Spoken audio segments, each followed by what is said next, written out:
विकर्ण धृतराष्ट्र और गांधारी का तीसरा पुत्र था और दुर्योधन का छोटा भाई।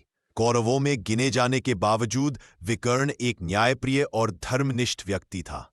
वह सदा सच्चाई और धर्म का पक्ष लेता था, चाहे परिस्थिति कुछ भी हो। कहानी शुरू होती है द्रौपदी चीरहरण सभा में, जब युधिष्ठिर जुए में अपना सब कुछ हार गए और अंत में द्रौपदी को भी हार बैठे। तो दुर्योधन के आदेश पर दुशासन द्रौपदी को बाल पकड़कर सभा में लाता है।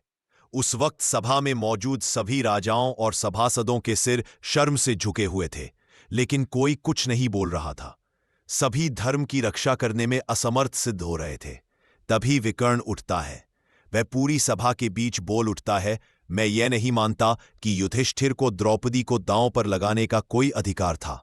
जो स्वयं दांव पर हार चुका हो, वह अपनी पत्नी को दांव पर कैसे लगा सकता है। विकर्ण ने यह स्पष्ट कहा कि यह पूरी प्रक्रिया अधर्म है और इससे पूरी कुरुवंश की निंदा होगी।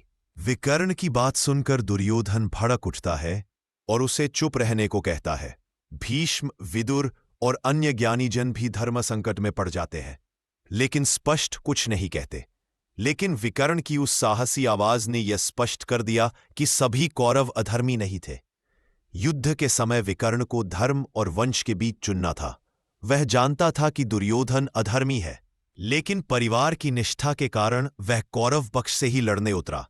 जब भीमसेन विकर्ण से युद्ध करता है तो पहले विकर्ण से कहता है, विकर्ण, तुम धर्म का पक्ष लेने वाले थे, फिर अधर्म की सेना में क्यों खड़े हो? विकर्ण उत्तर देता है, भीम, मुझे अपने कुल धर्म और भ्रातृधर्म के बीच चुनाव करना था। मैंने भ्रातृधर्म निभाया। यदि मैं अधर्मी हूं तो मुझे युद्ध में हराकर मेरा अंत करो। भीम दुखी मन से विकर्ण को मारता है और कहता है, आज मैंने एक धर्मात्मा को मारा है, इसका मुझे हमेशा दुख रहेगा।